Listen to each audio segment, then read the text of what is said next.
And we're recording. Hey, what's up, everyone? This is Follow Groove here, and you're. Nope, that sucked. That was a horrible intro. We won't do that. We won't use that.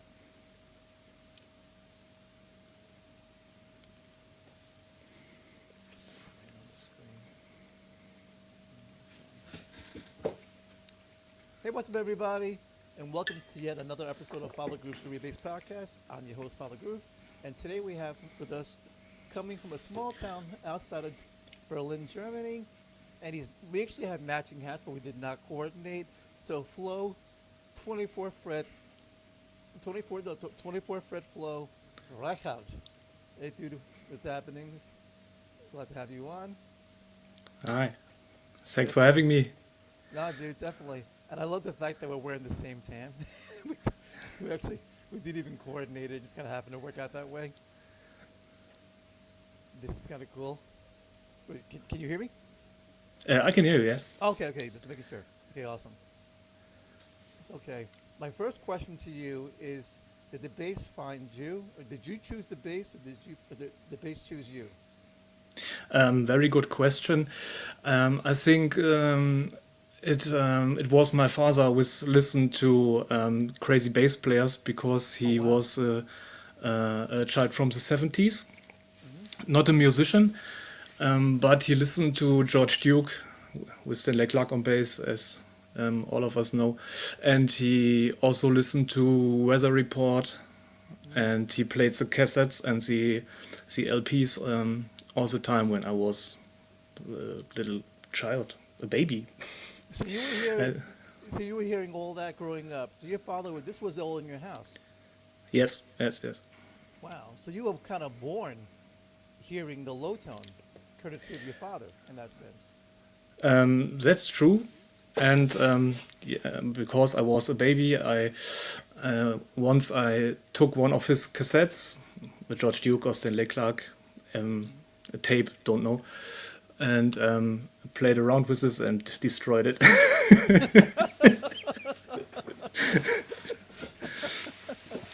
Now, when you This say has this. destroyed it, was it because you were rewinding it, playing it all the time, and rewinding it back and forth, and all that good stuff? No, I think I was 2 or 3 years old, and it was fun to mess around with this tape. And this happened later on, where when I was 18 or 19, I took his. This is a story which I never told him Hmm. until now. Oh, sorry, Dad, if you see this. I had this heavy weather LP from Weather Report Hmm. um, with me by a friend of mine to listen to it, and then I want to get home and get in my car, and I look for the keys or something, and I put the LP on the roof of the car, Hmm. and yeah, you maybe you know what's happened. So I Oh, forget it and drove, and yeah, uh, so the LP goes flying off the car. yeah, Savinul, Shorter, and Pastorius. Wow, Yeah, that is so cool. So you're hearing that growing up in Germany, and yeah. so that was your exposure. So when did you actually decide that you wanted to play the instrument? How old were you when you decided that you first said, you know something, I've been exposed to all this cool music, Weather Report. You had to hear Return to Forever, I'm sure, if your dad was playing Weather Report. Normally they walk hand in hand. So when did you say, you know something, I'm gonna want to play bass? Yeah, so my family is so my core family is not that musical. We have no musicians, mother or father, but my grandmother played piano, classical piano, and also my uncles played saxophone and keys, I think. Mm-hmm. And my first gig was when I put the old um, um, pans, yeah, pans and stuff from my mother's kitchen out, and played drums when I was 1 year old or something. Mm-hmm. But I never get educated until I was 11 or 12 and had the wish to learn bass guitar. and this came by listening to a record. Okay. So I was 10 or 11 years, and adolescence started, and I listened to some German rock bands. I think you don't know these bands. It's a three-piece punk rock band called Die Ärzte. Wait, what's the name of the band again? Say it again. Die Ärzte. Now, when you say punk, is that compared to like the Sex Pistols or the Clash kind of thing, or? They started in the 80s, and it was a fun punk band. Oh wow. Yeah, Okay. yeah. And they had a live album, Wir wollen nur deine Seele. We only Okay. want your And soul. translate that. Yeah, I need you to I need you to translate that. Yeah, What would that translate to? we only want your soul. I would translate it like that. And it was a live album, and I was a big fan and listened to the whole album. And at some point, the guitar stops, and the drums only played bass drum or as a kick or something. And there was a really cool instrument playing 8 notes with a pick. Ding, ding, ding, ding, ding, ding, ding, ding, ding. And I immediately went to the room from my parents and said I want to learn bass guitar, because I looked at the booklet. It's not the guitar. The drums are somewhere. This has to be have a bass, and I want to do this. Okay. Yeah, that's all how this all started. Awesome. And your parents gave you full support with that. Your parents were like, okay, we're gonna help you out and pick out an instrument, or what were they really thinking? They were thinking, yeah, it's like with karate and football and basketball. It's a short period that he want to do it, and then he want to do something else. Oh, in other words, Um, saying that you don't have the attention span to hold on to the hobby.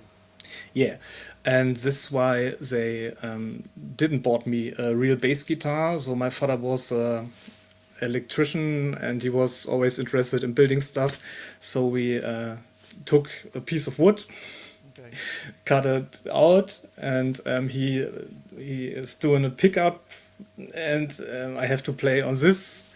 And after playing this thing for 2 or 3 months, Oh, you're laughing. I yeah, this is true story. And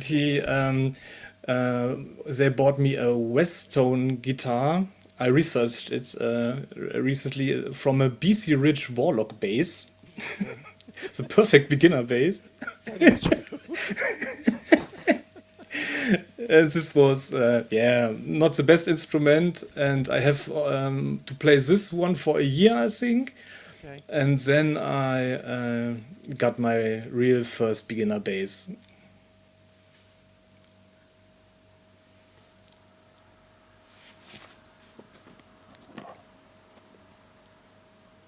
I think Father Groove's gone. Sorry about that. I disappeared for a second. Ah, there he is again. Let's get back to your father. So your father went outside, chopped down a tree, decided to get a plank of wood, Yes, exactly. got a couple of pieces of metal, some aluminum, and said, all right, we're gonna make these into strings and some hardware. And said, okay, we're gonna give you your first bass. This is what you want. This is what you're gonna get. And you're like, okay, I think a real one would be much better. Kind of. And the same thing with the amplifier. So he was a hobby electrician and a steel worker. I think we can translate it like this. Okay. And he had also home-built amps, amplifiers, and for a hi-fi setup. Okay. And this was also my first amp. And yeah, Wow. When you were a kid, were you looking at that going, how am I going to make this work? Because it's probably not what you're used to seeing some customized piece of wood. Your dad's a steel worker and electrician. I mean, how did it sound when you actually were playing that instrument? it sounded like. Wait, I have something. It sounded. Okay. Wait. As I don't have this instrument here, but like this. That's great. Actually, do me a favor. Plug that. If you can plug that in, I would love If to you can hear plug it. this in, Oh, you can't plug that in. That's no, it. no, no, you can plug this in. Can't plug this in, but it sounded like this, That's great. but with a pickup, but with a Okay. pickup. What do you remember what your dad used as a pickup? No, no, Okay, so no you used idea, something in no there, idea. some big piece of metal. What do you Yeah. get? A battery plugged into the middle. I can't remember. Okay, that's hilarious. Okay, so you end up getting a West Tone. That was Yeah. that would you say was your first real bass. Um, how did you build from there? I mean, how did you build from having that, going from the customized bass that your dad made to the Westone slash BC Rich, the beginner instrument? I'm not sure I understand. Yeah, how did you build from there? Like, how did you develop yourself? Like when you were coming up and you had the original customized one from your dad, and then you end up with the BC Rich Westone instrument. It's so long ago, I can't remember really. But this was a time we had no. Come from a small village. Yes. We had no, not much musicians, especially no bass players there. Hmm. We have a music school which only did classical education. We had no internet back then, so I had to learn everything by myself and from guys from school. And this started with how to tune this instrument, Mm. and so it was really long process um, to learn this all by curiosity and also the skill to read sheets, uh, real notes, real notation. This comes all from curiosity. Yeah. Okay. So you actually learned, so music, learning how to read music came later. No, yeah, let's say I started with 12 or 13 Okay. just to check these notation stuff. Hmm. And yeah, well, there was also a curiosity for music. Yeah. Okay. Got it. Who were your influences growing up? Like what were like? Well, tell me two things. In addition to your family, your father playing all the cool weather report stuff and George Duke, what else were you hearing in your house? And also talk about how the individual bass player. When did you connect to that individual bass player in that group? For example, Jaco Pastorius on Weather Report, Stanley Clark slash Return to Forever. Yeah, really good question.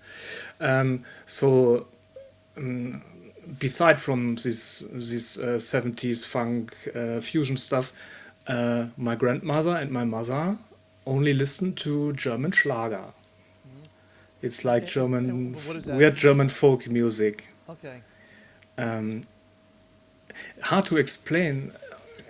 I think we don't have a match in USA. Hard to describe, but Would that not be like a very. Woody? Sorry to interrupt you. Would that be like a Woody Guthrie, Bob Dylan, Arlo Guthrie, anything like that, or something different? Something different. Yeah, you have to Google it. You have to Okay. Google Helene Fischer, and then you know. Helena Fisher. So she would be the equivalent to. I'd have to look her up and see what she would be. So Helena Fisher.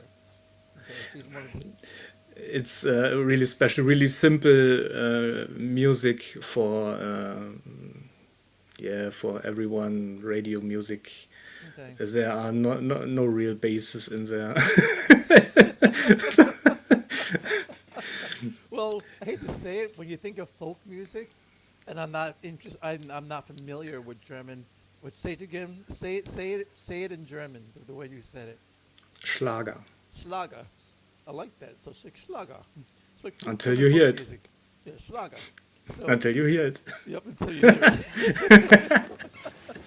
So the fact that you have that form of music and that's what you're hearing, but meanwhile there's no bass connection inside of that. So Yeah, so I personally was in my rock and my punk rock phase, okay, punk rock period, and listened to German punk bands and also international punk bands like NoFX, Green Day, and this kind of stuff, okay, which also have cool bass players. Um, yes, yes. Fat Mike, NoFX, and Fat Mike Mike's Dirnt. NoFX and Mike Dirnt. And Mike Mike Dirnt Dirnt was and honored recently at the bass awards. He was recently honored. Mike Dirnt from Green Day. yeah, yeah. Yes, yes. And then into this that to that time I went to a lot of concerts, etc. I had my own punk bands with 13, 14, 15. Hmm. And yeah, then I bought the first Stanley Clarke LP Hmm. by myself. I can't remember the title. But did you buy? Was it School Days? No, no, it It was was a School later Days. one. Okay, it was a later one. Okay. Mm, Oh, I nice. can't remember. Yeah, and this was when I was 15, and there um, came the connection between the bass players from my father, Hmm. or the music from my father, and these bass players, and there the hosting starts coming together. Awesome. So you went through a lull with the Schlager music for a couple of years with your grandmother and your mother, and then you had to go into back to your father's influence, where you're hearing the bass players from all the progressive rock and jazz fusion. Yeah, so I was playing this rock and punk rock stuff, Hmm. and my grandmother and mother listened to this Schlager music, Hmm. and yeah, That's awesome, dude.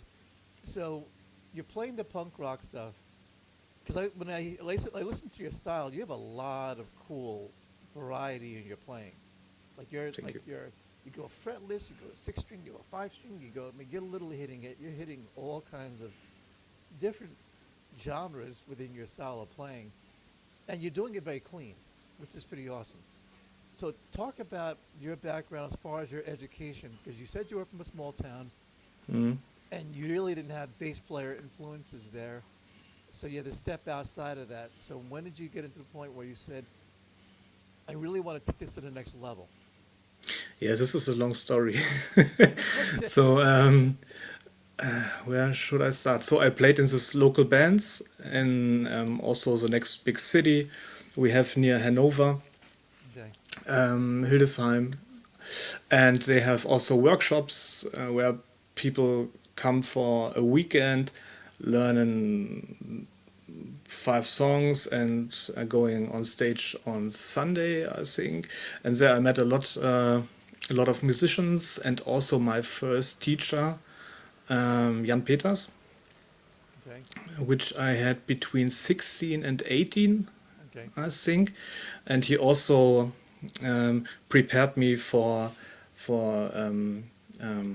audition at Music University, Okay. and also Lars Lehmann did. I was in Hannover, um, visit him for slap technique Okay. mainly. Yeah, and then I not with 18, but with 21 or 22, Okay. I get to university and studied bass guitar Okay. and music education. Okay. And the bass became your primary instrument. Even though you were a baby banging on the drums, you're banging on pots and pans at first, you eventually ended up finding the bass. Yeah, but I also love watching and hearing drummers. So Hmm. yeah, I have a love for drums. Okay. But also, let's face it, we are bass players, so you have to have that rhythm connection. Yeah. So let's talk about that in a sense. Like how, when you play with a drummer as a bass player, what are you looking for and looking how to connect with that player synergistically? This depends on the style of music. Yes. Okay. It's completely different if you play rock, funk, or jazz. Hmm. And there are different uh, parameters. Sure. Sure. So when we're talking about funk and rock, the drummer needs a solid 2 and 4, Hmm. and the jazz drummer needs the opposite. Yeah, that's true. So yeah, let's say it's like this. Yeah, jazz drummer has to be a lot of flow. Yeah, he's Yeah. doing, but with a rock drummer, there has to be a solid 2 and 4. And it depends on the genre of music. Obviously, the heavier you're going with the genre of rock, the more solid the drums have to be in that sense, Mm. and the Yeah, more locked in the bass player the drummer need to be. That's sure. awesome. So now, as far as going to university, what do you think was your biggest takeaway when you went to school? From university? Yes. Another good question. So my the best thing about it was the time. Yeah. I had time to practice and don't worry about money. I didn't had much money. Um, I had 200 euros Okay. per month until I started playing in cover bands. Uh, Okay. but I had my little room, I had my bass, and I had time. Okay. So This was all what I wanted. you had paid room and board, and you had time, so you were able to sit back and focus heavily on your instrument. Yeah. Awesome. When you played in your first cover band, what type of music did you play? 'Cause I know that you mentioned you played the punk stuff earlier, which is you mentioned Fat Mike, NoFX, Mike Dirnt, of course, Green Day. So what else were you playing outside of the cover bands? Were you doing anything? Were you ever in a wedding band, or you strictly did bar stuff? When I talking about cover bands, I mean top 40 and wedding bands. These Okay. bands around here do everything. Okay. Awesome. Yeah, and I played. I always a love for rock and metal music, so I had a metal kind of metal stuff going on here, Okay. and also a lot of jazz and funk projects with other students from the university, Okay. and then these cover bands which play a lot of German Schlager Mm. I love to that. get this full circle. I love that. It just sounds. I mean, I'm not even familiar with the music, but I love the idea that you got punk, metal, funk, and German Schlager. Yeah, yeah, That's and awesome. university, the first 2 years, I think, I um, did a lot of 16th note stuff. I studied James Jamerson to that time, and also Jaco Pastorius. I Sure. also write my master thesis or Diplomarbeit Hmm. about the influences of Jaco Pastorius. Uh, and I studied a long time. I studied 7 years, Okay. and Well, you here were 7 years in school, in university. Yeah, in university. Oh wow. yeah, yeah. Okay. Um, and from year 3 or 4 to the end, I got into this solo playing Okay. stuff thing, but jazz solo over Okay. chords, not these fancy Okay. tapping stuff. Okay.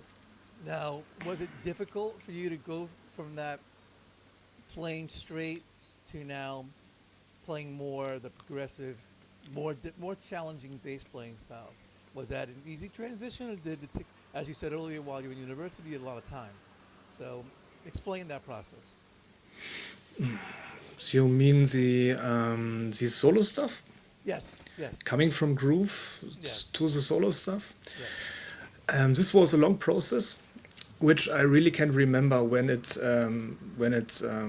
set in. So I played jazz bass. It's also behind me, but then I get to a bass with 24 frets, Hmm. And that became the establishment of 24th Fret Flow.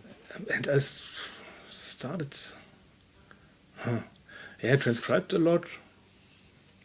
Yeah, but it was like inner thing. So I studied now groove for 2 3 years. Hmm. Time for something new. I think this was this kind of thing, and also this technical double thumb stuff. I started with don't know 16, 17 years old. Hmm. Like I said, and of course, we had no internet, and I learned slap technique with a TV. There was a a concert show every Saturday night, and there were Guano Apes, which is a German band, or was a Okay. no, they still exist.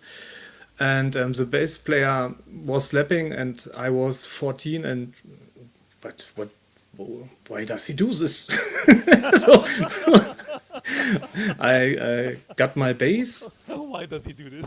Yeah, why he hit the bass? What has the bass done to him? And I have to try it out. He slapped I the rem- bass like it owes him money. And I remember it was my second real bass, a Chester Precision bass, Yeah. and tried it out. And so I was always curious, and when I saw something or read something, I tried it out. Okay. But you had your first exposure from watching someone on TV actually play slap bass. The For slap thing, yeah, wow, yeah. that's actually pretty cool. And obviously, you took it to the next level, and you just expanded upon it, and that's pretty badass. So, did your parents approve? Did your parents approve of you doing the whole musical thing? Like I know that my friends who live in Cologne, Germany, and they would say that's not a very traditional thing to go into music, for the Hmm. most part. And did your parents support you when you said, that's something this is what I want to do? Yeah, they did the best they could do, I think. I would say. Hmm. Yeah, and I think nowadays this is uh, this is accepted.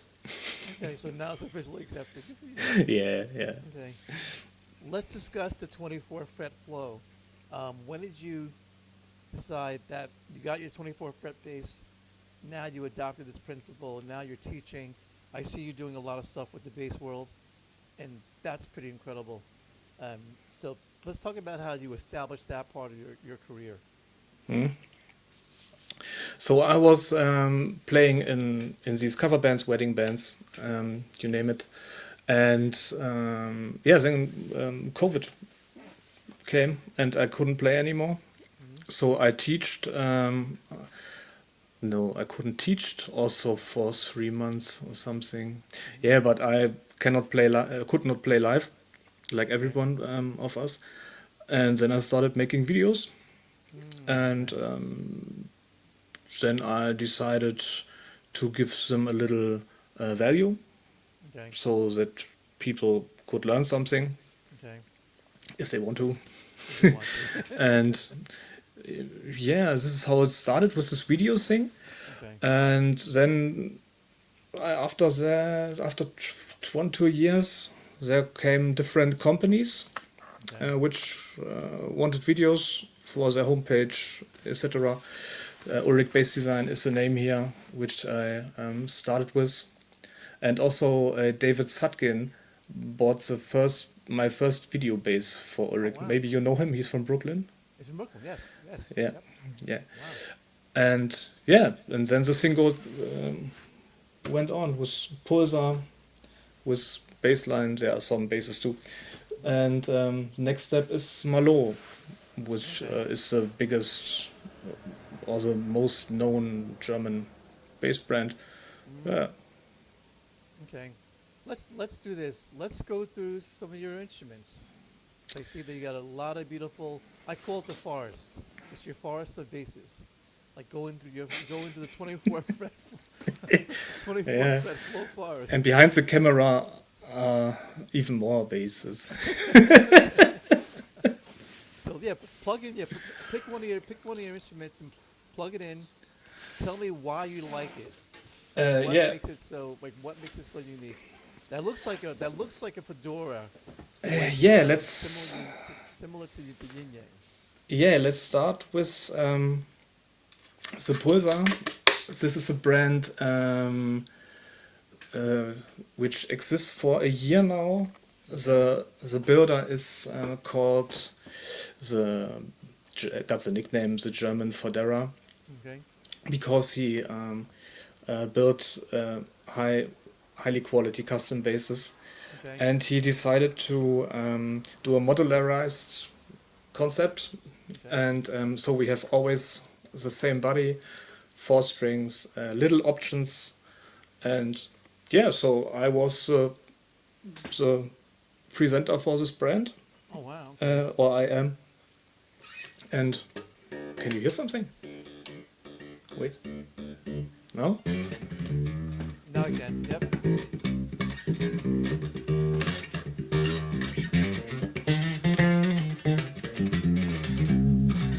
And yeah, the space is extraordinary building quality. It's like a Fedora, and it's my absolute main base. Awesome. Now they approached you first, or did you approach them? They approach me, so but we known each other for a long time before. Okay. So and now I think we can I can call him a friend of mine, and I also got another one here. Okay. Wait a second. And this one is actually for sale. I only have it on loan to do a little bit content to sell this one. Oh, that's gorgeous. And this is a Posa 5 string. Okay. Wow, that's beautiful. Another pickups and another electronic 3-band EQ in here. It looks Yeah, like and a this Ken bass. Smith. The way the bass is, the body style looks very much like a Ken Smith bass. Very nice. Atomic, so the builder would love to hear this. And yes, this bass is awesome. Awesome groove bass.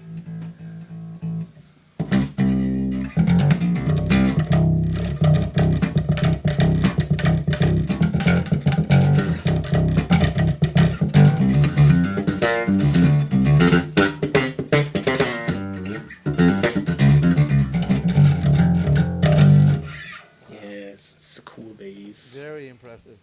I love the design. Do me a favor, Yeah. just show me. These are. I'm assuming they're active. They're active bases.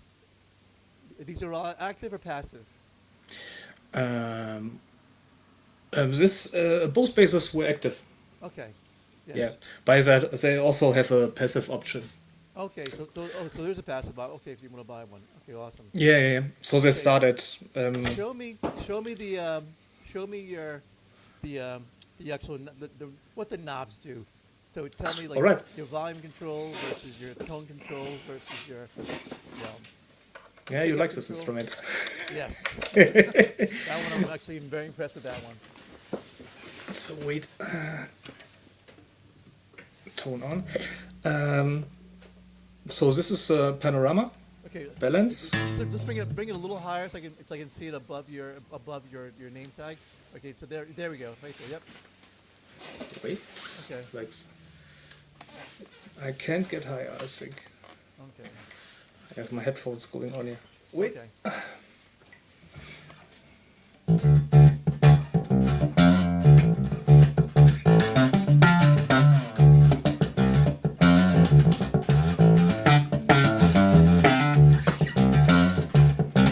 So this is this pickup. Yep. Okay. Oh, this was this pickup. 3-band, I have some mids here, and the rest is linear. Okay. Both pickups. I think we heard both pickups.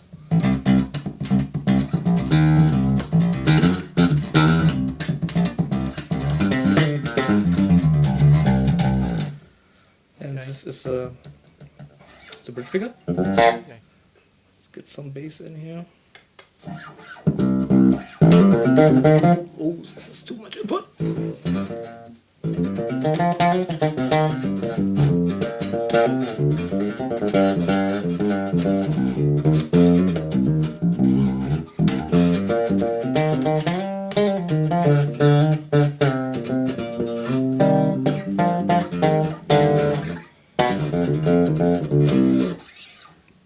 That sounds gorgeous.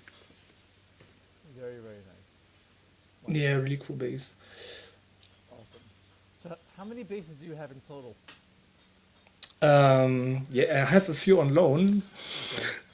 So, I like that. Do you actually make money from loaning them out? You or you go, play the bass. Yeah, have fun. I think I have 15. No, so it's not David Sutkin style. Okay, it's not David. Not now. I'm on my way. Awesome. Very nice. Okay, there's that 5 string that's behind you that looks like another fedora type. Is that the same brand? Are they all, that's the same brand? This one, Yes. this one, this one I put extra out for this podcast here. Okay. Wait.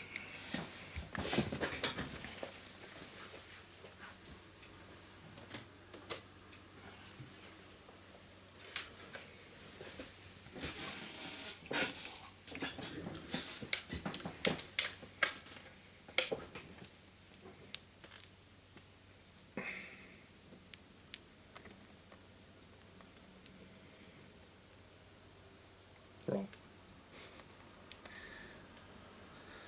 So because this is a Marlot M bass. Okay. This was the bass when I get to the solo stuff. Okay. I bought this instrument secondhand Okay. because instruments are really expensive. And this brand I discovered 1999, roundabout. So after 2-3 years of playing bass by a magazine, the German bass magazine, the Bass Professor, which Okay. also is there because I wrote some articles lately for it. Okay. There is it. And so we had no internet and no information really. And I discovered because of this magazine that these basses are made only 60 kilometers from my hometown. This was very crazy. Okay.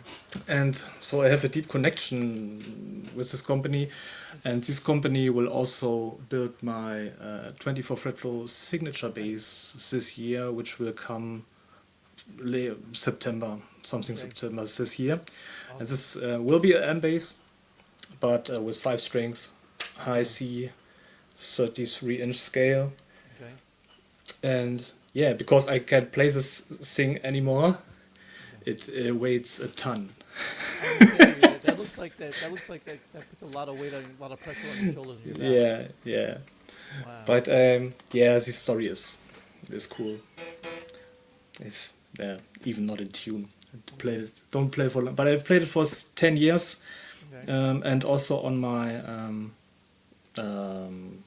how do I call it in English, master concert from university.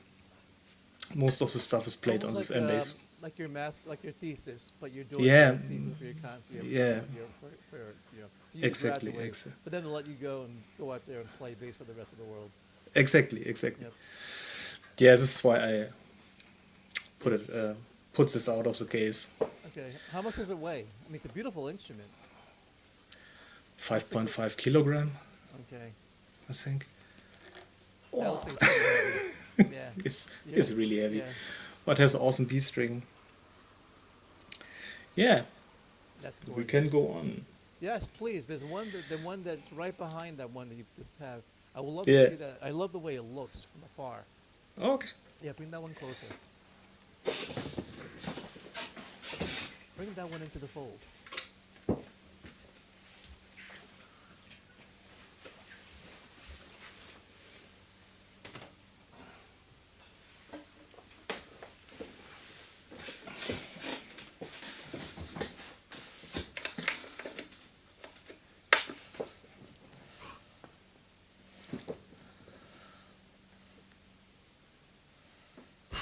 So this is the first Ulrich bass from the collection. I have 3 in total, and Okay. this Now is say the Nicolo name, say the name again. Say the brand. Ulrich bass design. Okay. Let me put that in full. I want to show that. I want to show that in full frame. Yeah. Okay. Now, Ulrich say it. is a special guy. Okay. He's only 30 years old or 32 or something. Oh, wow. And he is learned as a certificated violin maker, Oh, wow. which you can learn in Germany. And he's also a certificated guitar building master, so master luthier. Okay. And he's only 32, 35 So years young. old, don't know. Okay. Yeah. He's like a Can kid. I see the bottom of that as well? Like, I want to see the Yeah. full frame. That's a beautiful instrument. Yeah. And this is a Niccolo because of this this F hole is created by Niccolo something. Okay. And here's the special trick which everybody loves Oh wow. because it's all magnetic That is control field. Okay. It's battery. and that's a, Yeah. that's their fretless bass, am I correct? This is a fretless bass. Yes. And I have some Pyramids black nylon on it. Okay.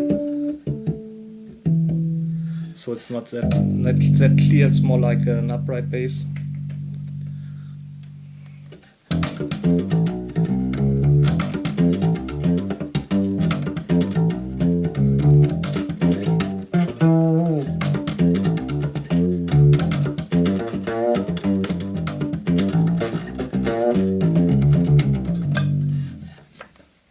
Sounds beautiful. Yeah, it's cool. That thing Cool is instrument. Really nice. It got a slap ramp here. Yeah, I see that. Slap rest. I like that. I had the prototype for a video here, and I thought, or I told him, what should I do if I want to slap on this bass? And he built this one with a slap ramp. Oh wow. That is It's kinda a Häusl, cool. a Häusl Humbucker here, Okay. jazz bucker, I think. Yeah, and the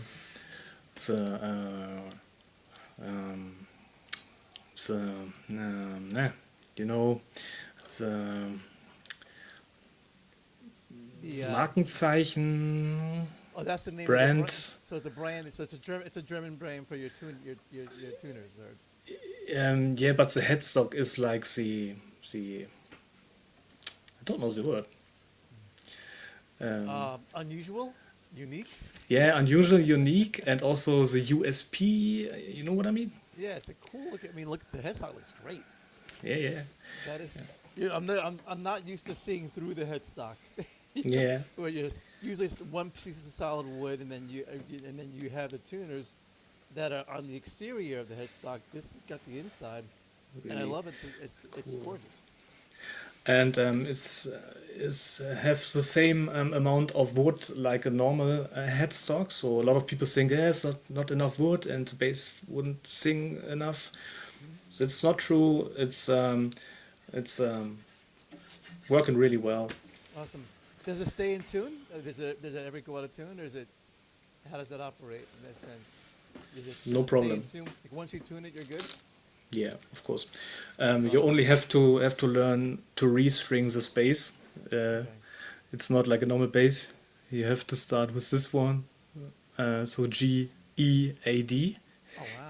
because when you're starting with D or G, you cannot reach Can't reach the other. the G and E. Yeah. Yep. I noticed that a lot. This is the only thing. Wow. So and there is the next one. Yes.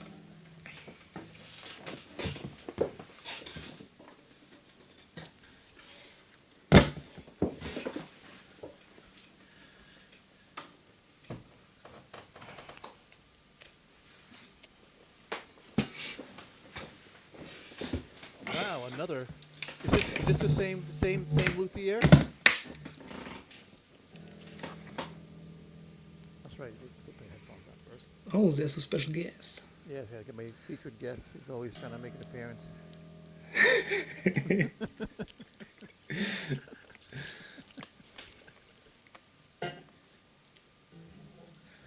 So, this is a Ulrich bass design retro. So this is the most cheap bass from Ulrich bass design. Really? Yeah. This is the bolt-on bass. Okay. So well, yes, Think the it's- last one is I know it says solid body. Yeah, I Yep. think it starts at Unite. 2.5. Okay.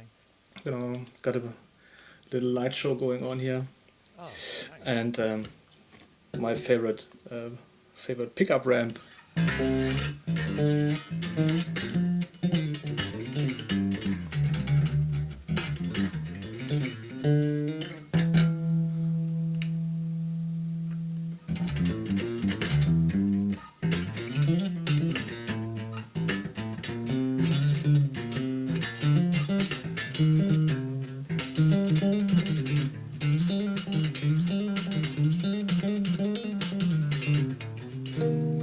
Yeah, also a cool bass which I don't play that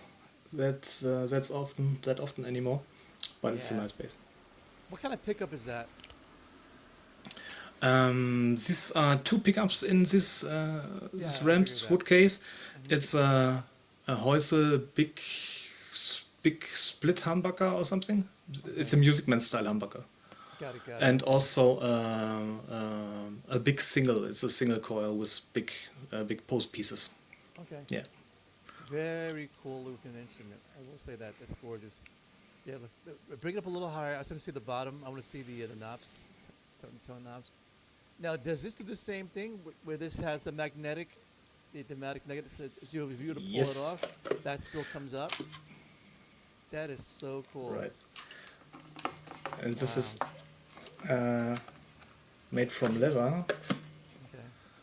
So if you're So vegan, that's so. it's not that cool. But I I saw it by a bass from David Sutkin, Hmm. and told the builder, please do it on this too. Okay. That's gorgeous.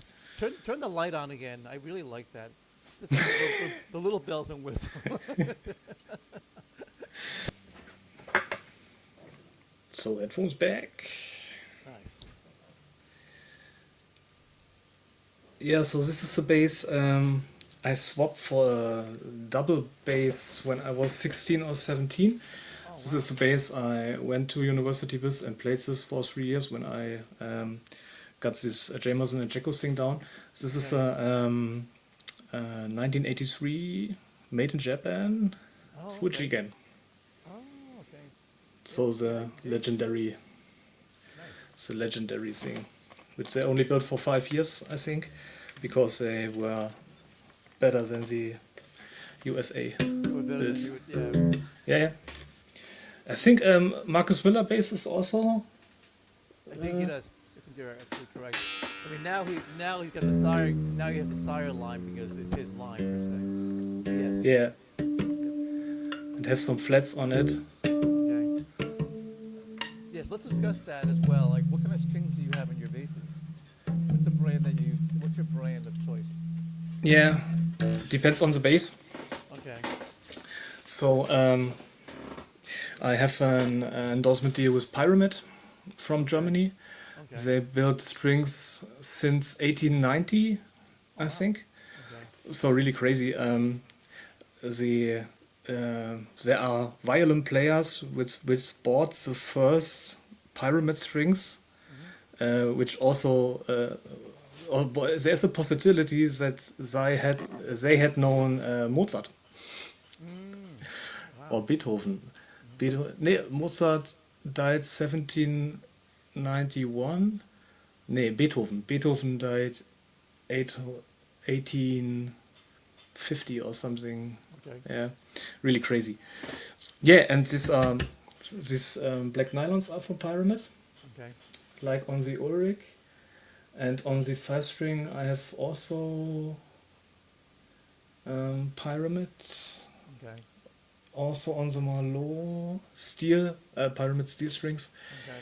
and on the Posas I have Ernie Ball. Okay. So you've already bought before, so that's okay. Hmm? That's great. So for you, it's all about the strings are catered to the instrument. Yeah, Okay. So yeah. whatever makes you feel comfortable in playing. Okay. Makes sense. Which fits the instruments best. Yeah, Okay. yeah. That is so cool. As far as amplification goes, what do you use now? I'm not the amplification guy, but I use an old Mark Bass Tube 800, nee, Okay. 500, 500, Okay. and I have a deal with the German cab builder called Tieftöner, Okay. which builds 2 speakers in one cab, so one for the crowd and one for your monitoring, so Okay. 2 ways. Okay. And I support this company for 2 or 3 months, so it's a very new thing. Okay. Yeah, Okay. And did they find you or did you find them? Is this something where they approached you or how did that work? yeah, yeah. They found me. Okay. So I played at Guitar Summit in Mannheim, which is a guitar and bass fair. Okay. And I was on stage, and he came by and always said, "Try my caps, try my caps." Okay. I don't have time. I don't have time. And after 2 years, yeah, he had me. And these caps are really, and yeah, it's amazing. Yeah, it's cool. Wow. Okay. Yeah. The old. It's funny because Mark bases are great. Like I'm a Gallion Kruger guy. Just Mm. love Gallion Kruger, Chase Elliott, and all that good stuff. Okay. Oh yeah, it's times back then when I started playing. I had in the 90s, I had a full Trace Elliott stack. Oh wow. It Okay. was so cool. Okay. And we had also SWR. We had all Yep. these great companies. Mhm. And now since what I'm trying to say is, since we have this Class D stuff, I'm not into amps any since then, because I Mm, think they're all similar, sound really the that's true. same. Well, that is true. Yeah, it used to be, for example, because everything is so digital these days. Yeah, Like I was on a job one day. We were talking about SSD drives, the solid state drives, and we were like, wow, as it applies to computers, solid state is great. As it yeah, applies to amplifiers, solid state sucks. Like you don't want to say, oh, I got this cool solid state bass amp. Everyone's like, really? Why? You think of tubes were the way to go back then, but they're also very heavy. yeah, yeah, But yeah, that was always an issue. You had the heavy amplifier. Though back then, the Ampeg SVTs, those things sounded great, but they weighed like a zillion pounds. They need I an have one hour to. here. Oh, do you really have an Ampeg SVT? And like SVT3 Okay. weighs 30 kgs or something. Yeah, It's those things are crazy. heavy. Like you literally can damage your back with those things. Yeah, They're for sure. but they sound awesome. Yeah. And the older ones take like an hour to warm up. Like you gotta turn it on. It's like it builds up. But you're like, okay, so now, I can now play. So if you know you're going on at 8 p.m., you gotta turn your amp on by 6. Yeah, Let it yeah, sit yeah. there, warm up first. That's And that's super awesome. this is why this amplifier and this Class D and also this amp modeling stuff is really special. So when you're grown up in as a bass player in the 90s or 80s, Hmm. 70s, you know the good stuff. You know the good stuff. You do. Mm. And you don't get locked into that. So, what do you think of the latest technology? Because you mentioned a lot of the older gear. You got a lot of cool custom stuff, from Auric and Poisson, and all these other bass manufacturers. Like, what's your feeling? Because you mentioned that you played at the Guitar and Bass, is it Guitar and Bass Summit in Germany? Hmm? So, when you see a lot of the newer technology, how, how does it make you feel? Are you against it, or you kind of stay away from that, or you more or less you're comfortable staying in your lane? So it depends on the context. Okay. It's always cool when you have a wedding band, top 40 band, and you have your Helix or your Kemper, and you're going to the gig with your bass and this interface in your bag, and you play. You're only doing this product type of thing. Yeah, Okay. you're a wedding band. You're doing the product. It interplay is not that important. Maybe you have some tracks going on, sample tracks, Mhm. and it's about the product. Yeah, then it's Okay. cool. Okay. But when you're trying to make music with other people, build something together, groove together, have interplay together, I think these are the boundaries from these digital interfaces. Yeah, I Okay. think there is uh, we need um, real caps, real Mm. physics, air being moved Okay. um, to create a whole band sound. Yeah, Okay. Awesome. Do you depends. use now? I see that on the bass world, you actually demonstrate effects, but do you actually use effects yourself? Oh yeah, I love effects. Okay. Okay. I love Uh, effects. With my modern jazz band, I had 14 effect pedals with me. 14. Yeah, Wow. I love effects. Yeah. Okay. Tomorrow we play with another band, the biggest one of the biggest Eastern German jazz festivals, and there I have only four Okay. pedals. Yeah. Yeah, I mean, well, I also envision with a lot of jazz stuff. I mean, unless you're doing jazz fusion, then yeah, Yeah. you have a chance to play the effects. If you're playing traditional Yeah. jazz, I can't see Miles Davis going, turn that shit down. As he's holding his horn, turn that crap. What are you doing? Turn that shit. Yeah. Yeah. Sure. So, yeah. So, talk about the music expression of effects, like what it does to bring out the best in what you're trying to create. Yeah. So I use an Octaver to fatten the sound. Okay. Really simple. I use a pitch shifter and octave higher for soloing. Okay. Combine this with the fuzz, or the octaver with the fuzz for grooves. Okay. What else do I have? Sometimes I add a chorus Okay. to make this brighter, Okay. and I also have a crescendo pedal, Okay. also for soloing.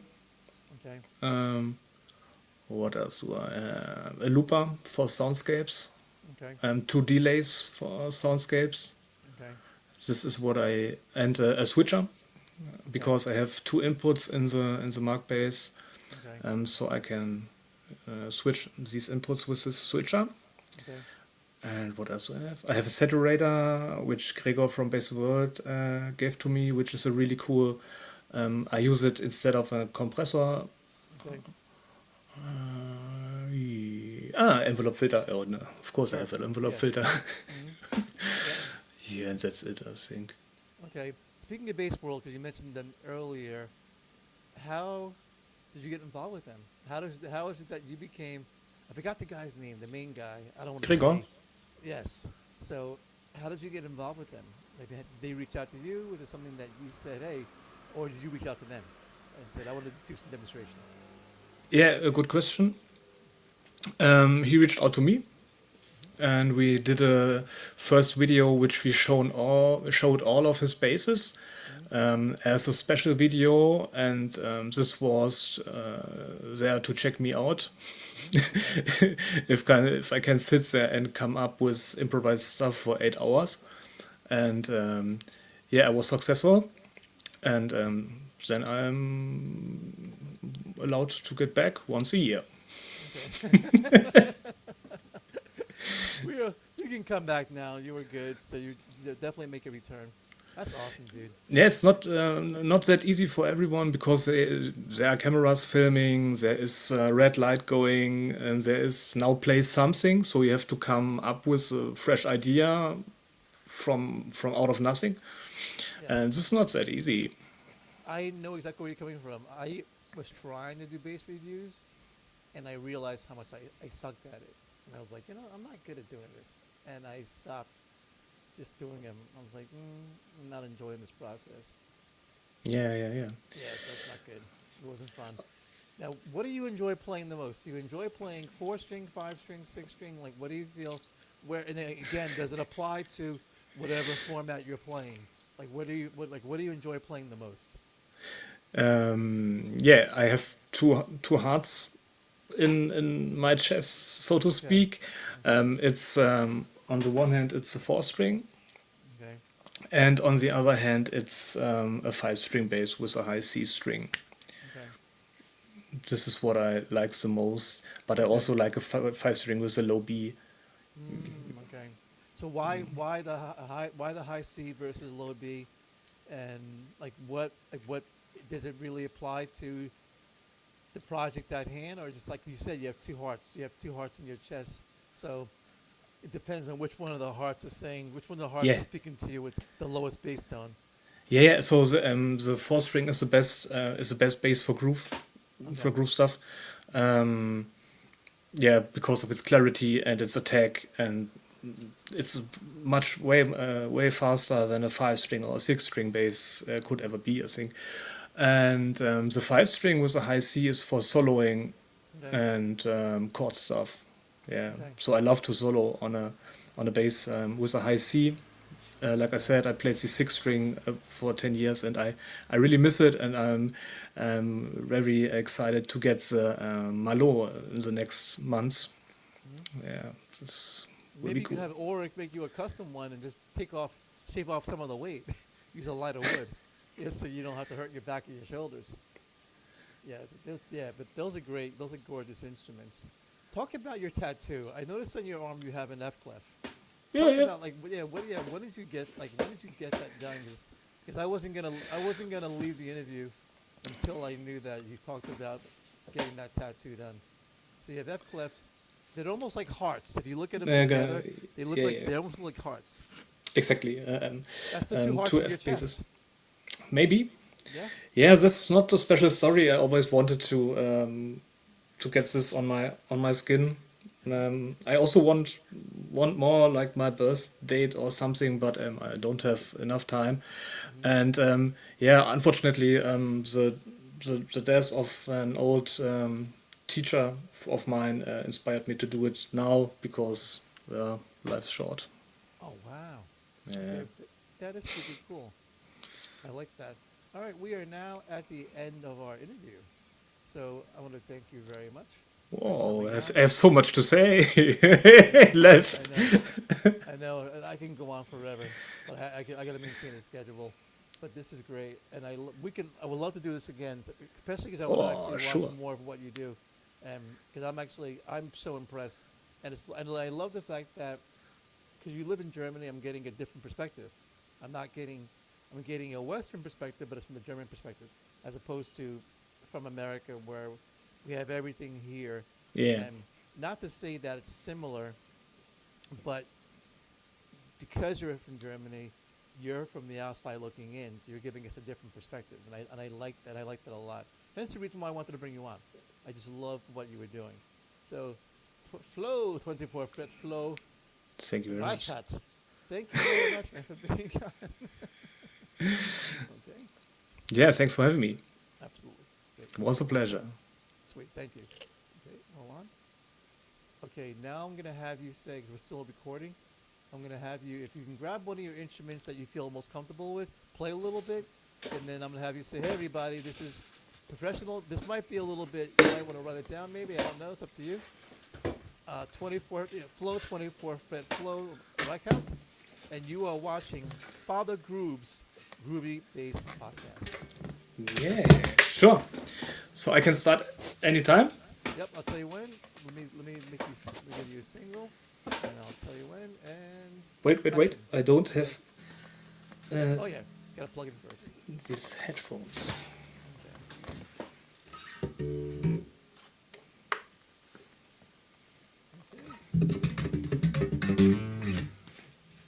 Okay, I'm ready, I think. And action. Yep. Wait, yeah. Now. This is 24 Fret Row, and you're listening to Father's.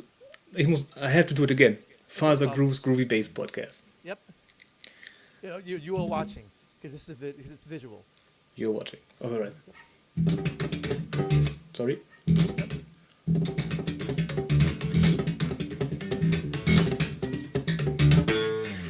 This is 24 Fret Flow, and you're watching Father Groove's Groovy Bass Podcast. Awesome, dude. Thank you. Thank Okay, you. so I'm recording.